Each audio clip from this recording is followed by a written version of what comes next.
नमस्कार, मी सौरभ नाईक. महाराष्ट्र नामामध्ये आपल्या सगळ्यांचं स्वागत आहे. राज्याच्या प्रगतीशी, जनतेच्या सोयी सुविधांशी आणि भविष्यातील योजनांशी संबंधित काही महत्त्वाच्या बातम्या घेऊन आम्ही आलेलो आहोत. चला बघूया आजच्या प्रमुख घडामोडी. महाराष्ट्राच्या औद्योगिक प्रगतीला नवी दिशा देण्यासाठी महत्त्वपूर्ण धोरणात्मक निर्णय घेण्यात आले. मुख्यमंत्री देवेंद्र फडणवीस यांच्या अध्यक्षतेखालील उद्योग विभागाच्या मंत्रिमंडळ उपसमितीच्या बैठकीत अनेक महत्त्वाचे निर्णय झाले. महाराष्ट्राने सौर पॅनल निर्मिती क्षेत्रात देशात अग्रक्रम घेतलेला आहे. राज्यात मोठी ग्रीन इकोसिस्टीम तयार होते आहे असं मुख्यमंत्र्यांनी नमूद केलं.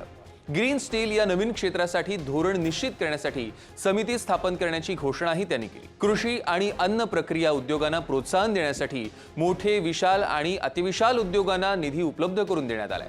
तसंच विदर्भ आणि मराठवाड्यातील वस्त्रोद्योगांना दिलासा देण्यासाठी विद्युत शुल्क सवलतीची औद्योगिक अनुदानातनं वजावट केली जाणार नाही. पुणे जिल्ह्यातील खेड तालुक्याचं वर्गीकरण अ आणि क मध्ये झाल्यानं खेड इन्फ्रास्ट्रक्चर आणि खेड डेव्हलपर्स कंपन्यांना क वर्गीकृत तालुक्याचे लाभ लागू करण्याचा निर्णय झाला. याशिवाय messrs OP mobility exterior India private limited या महिला बहुल कंपनीला मोठ्या प्रकल्पाचा दर्जा देण्याचा निर्णय मंत्रिमंडळ उपसमितीने घेतला. या बैठकीस उपमुख्यमंत्री अजित पवार, मंत्री उदय सामंत आणि अधिकारी उपस्थित होते. मुख्यमंत्री देवेंद्र फडणवीस यांनी 2020 इन्व्हेस्टमेंट असोसिएशनच्या बैठकीत गुंतवणूकदारांना महाराष्ट्रात अधिक गुंतवणूक करण्याचं आवाहन केलं. पायाभूत सुविधांचा वेगवान विकास आणि प्रभावी धोरणात्मक सुधारणांमुळे महाराष्ट्र हे देशाचं ग्रोथ सेंटर बनलंय असं ते म्हणाले. देशाच्या एकूण डेटा क्षमतेपैकी 60% डेटा क्षमता ही राज्यात आहे. जलयुक्त शिवार योजना टप्पा 2 मुळे 20,000 गावं दुष्काळमुक्त होऊन शेतकरी समृद्ध झालाय. सिंचनासाठी वैनगंगा नळगंगा हा देशातील सर्वात मोठा नदीजोड प्रकल्प लवकरच सुरू होईल. तसंच पश्चिम घाटातील पाणी उपसा सिंचनाद्वारे गोदावरी खोऱ्यात आणलं जाईल. राज्य शासन प्रशिक्षित मनुष्यबळ निर्मितीवर भर देत असून औद्योगिक प्रशिक्षण संस्थांमध्ये कृत्रिम बुद्धिमत्ता म्हणजेच AI प्रशिक्षण सुद्धा सुरू केलंय. महिला सक्षमीकरणासाठी नमो ड्रोन दीदी आणि लखपती दीदी योजना प्रभावी ठरत आहे. पुढील वर्षाअखेरपर्यंत 40 लाख घरकुलं पूर्ण करण्याचं उद्दिष्ट आहे. शिक्षण क्षेत्रातही केम्ब्रिज विद्यापीठासोबत शिक्षकांना प्रशिक्षण देण्यासाठी करार करण्यात आला आहे. राज्यातील ऐतिहासिक वारसा स्थळांच्या विकास आणि संवर्धनासंदर्भात एक महत्त्वाची बैठक पार पडली.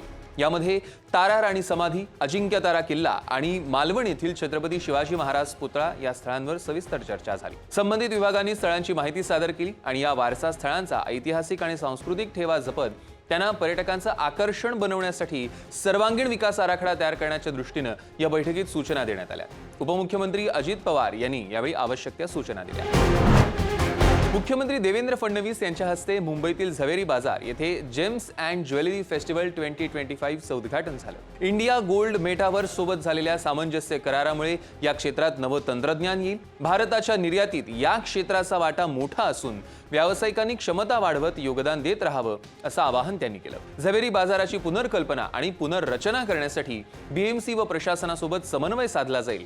तसंच राज्य सरकार यासाठी आवश्यक संसाधनं पुरवेल असंही मुख्यमंत्री देवेंद्र फडणवीसांनी स्पष्ट केलं. आपल्या राज्याची आणि देशाची परंपरा ही या एक्झिबिशन सोबत तुम्ही अतिशय सुंदर अशा पद्धतीनं त्या ठिकाणी एकत्रित केली आहे आणि म्हणून मी तुमचं मनापासून अभिनंदन करतो. आई मुंबादेवी ही तुम्हाला आशीर्वाद देवो अशा प्रकारची आई मुंबादेवीच्या चरणी प्रार्थना करतो. उपमुख्यमंत्री एकनाथ शिंदे यांच्या अध्यक्षतेखाली झालेल्या बैठकीत मुंबई अहमदाबाद बुलेट ट्रेन मार्गावरील महत्त्वाचं म्हातार्डी रेल्वे स्थानक हे एकात्मिक वाहतूक केंद्र म्हणून विकसित होईल यावर चर्चा झाली. हे स्थानक ठाणे कोपर रेल्वे स्थानकास आणि तळोजा मेट्रोला नेमकं कसं जोडता येईल याबाबत महारेलनं आरेखनाचं सादरीकरण केलं. हायस्पीड रेल्वे प्राधिकरणाचा प्रस्ताव रेल्वे मंत्रालयाकडे सादर करण्याच्या सूचना देण्यात आल्या.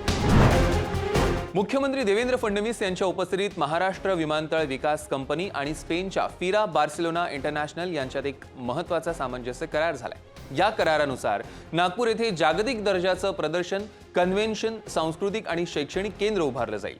मुख्यमंत्र्यांनी हे केंद्र आधुनिक आणि पर्यावरणपूरक असावं, तसंच नागपूरचा समृद्ध इतिहास अधोरेखित करणारी त्याची रचना असावी अशा सूचना देखील दिल्या.